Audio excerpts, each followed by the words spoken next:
ناظرین گرامی، جنگ عظیم اول کے سلسلے میں جنگ کے تیسرے سال یعنی سن 1916 کی مجموعی صورتحال اس سے پہلے والی قسط میں ہم بیان کر چکے ہیں۔ اس قسط میں ہم سن 1916 میں پیش آنے والے اسلامی دنیا سے متعلق واقعات کا ذکر کریں گے۔ ناظرین، دسمبر 1914 میں برطانیہ نے مصر کے بادشاہ عباس دوم حلمی کو برطرف کر کے اس کے چچا حسین کامل کو کٹ پتلی سلطان بنا دیا تھا۔ اس طرح برطانیہ نے مصر میں سیاسی اور دیگر کارروائیوں کی خود ساختہ اجازت حاصل کر لی تھی۔ سلطان حسین کامل کو مزید خوش کرنے اور اپنی نمکخواری پر آمادہ رکھنے کے لیے برطانوی حکام نے اس پر مزید کرم نوازی یہ کی کہ اسے بادشاہ کے خطاب سے مشرف کر دیا۔ برطانوی حکام کو حسین کامل کے اقتدار میں آنے کے بعد نہر سویز سمیت پورے مصر پر دسترس حاصل ہو گئی تھی۔ ترکی کی 20,000 فوج ایک قابل جرمن جرنیل بارون فریڈرک کی قیادت میں فروری 1915 میں نہر سویز پر حملہ کرنے کے لیے روانہ ہوئی۔ اس فوج نے نقل کے راستے جزیرہ نمائے سینائی سے اپنی بھرپور ترک روایت کے مطابق گزرتے ہوئے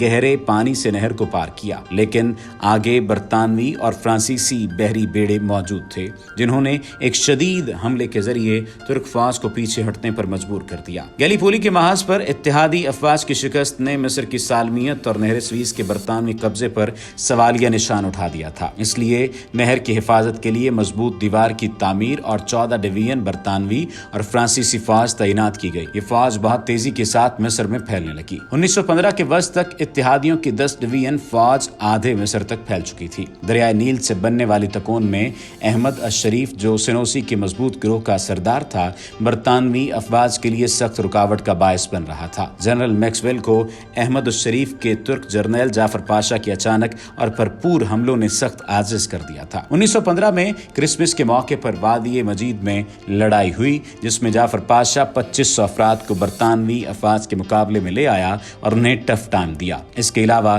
23 جنوری 1916 کو ہلازن میں بھی جعفر پاشا نے برطانوی فوج کو شدید نقصان پہنچایا اور اپنے محدود ذرائع سے 300 برطانوی فوجیوں کو موت کے گھاٹ اتار دیا۔ 26 فروری کو ایک حملے میں جعفر پاشا زخمی حالت میں گرفتار ہو گیا، جس کے باعث سنوسی کے محاذ پر خاموشی چھا گئی۔ 1916 کے آغاز پر ہی برطانوی حکام نے فلسطین میں جنگ چھیڑنے کا فیصلہ کیا۔ اس پیش قدمی کا مقصد فلسطین کے مقام پر یورپ بھر کے یہودیوں کو ایک آزاد اور خود مختار ریاست قائم کر کے دینا تھا۔ جنرل مرے کی قیادت میں اتحادی افواج فلسطین کی طرف آہستہ آہستہ بڑھ رہی تھیں۔ وہ ریلوے لائن اور پائپ لائن کے ہمراہ سست روی سے پیش قدمی کر رہے تھے۔ اس محاذ کے دوران اپریل میں انہیں پہلی بار ترک فوج کا سامنا کرنا پڑا۔ ترک فوج کا کمانڈر جنرل کرنسٹین 3500 فوجیوں کے ساتھ برطانوی فوج پر اچانک حملہ آور ہوا اور انہیں نقصان پہنچانے کے بعد صحرا میں غائب ہو گیا۔ مئی کے آخر میں جنرل مرے نے رومانیہ کے جانب پیش قدمی شروع کی۔ اب پانی کی سپلائی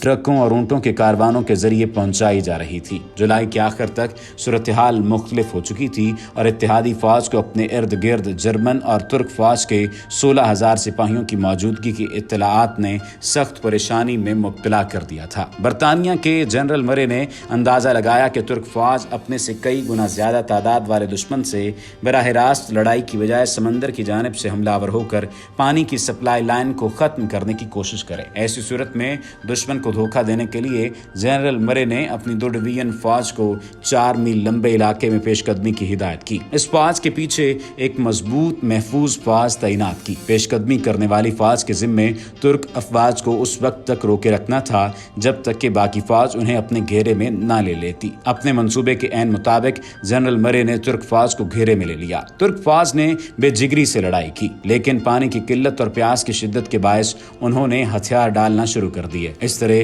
ترک حملہ بری طرح ناکام ہو گیا۔ اس لڑائی میں ترکی کے 2000 فوجی کام آئے، جبکہ 4000 کو قیدی بنایا گیا۔ دوسری جانب برطانیہ کا جانی نقصان 1130 رہا۔ ناظرین، 5 جون 1916 کو سلطنت عثمانیہ کی جانب سے مقرر کیے گئے حجاز کے گورنر شریف حسین، جنہیں شریف مکہ کے نام سے بھی جانا جاتا ہے، انہوں نے ترک حکومت سے بغاوت کر دی، جس کے بعد 3 دن مکہ معظمہ کی گلیوں میں خون ریزی کے بعد اس نے 10 جون 1916 کو مکہ معظمہ پر قبضہ کر لیا۔ اب شریف حسین نے طائف کی طرف توجہ دی جہاں حسب روایت حجاز کی فوج موجود تھی۔ برطانوی ایما پر کٹ پتلی مصری بادشاہ نے شریف حسین کی مدد کے لیے فوج روانہ کی۔ اس ساری فوج کی قیادت شریف حسین کا تیسرا بیٹا عبداللہ کر رہا تھا جو بعد میں مصر کا بادشاہ بنا۔ شریف حسین کا تیسرا بیٹا فیصل مدینہ منورہ پر قبضہ کرنے میں ناکام رہا۔ اس طرح مدینہ منورہ ترک افواج کے قبضے میں جنگ کے آخر تک رہا۔ شریف حسین کے ساتھ درپردہ لارڈ کچنر نے ساز باز کر کے رکھی تھی،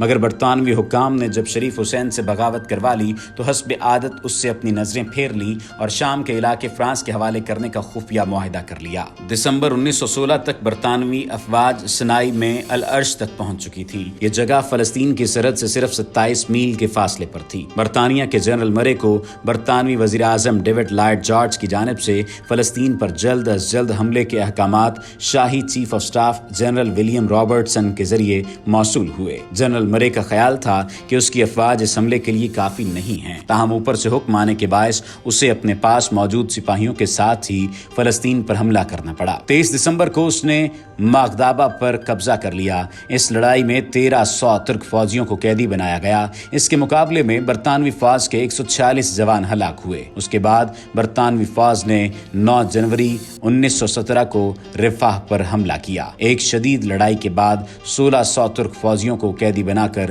رفح پر قبضہ کر لیا گیا۔